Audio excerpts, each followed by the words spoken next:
Joe, Beer Master, the Car Master. Today we have a 17 Nissan Rogue that we're working on.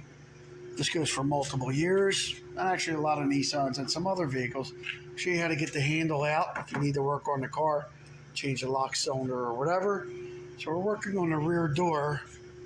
Trick to this is to open the door.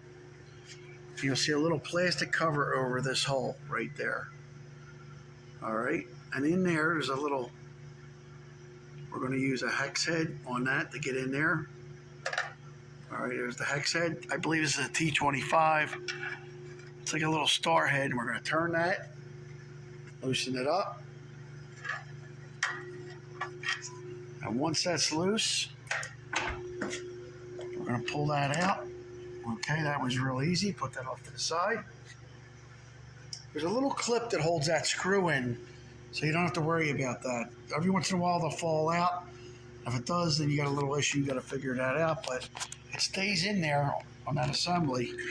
Now we want to pull this back and then out. And that's how it's done. Oh, you don't want to lose these little grommets. I'm going to put that back in very carefully. It's a little buffer thing.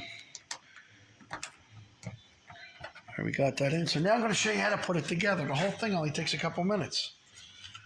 Or actually seconds, literally. Get that side in.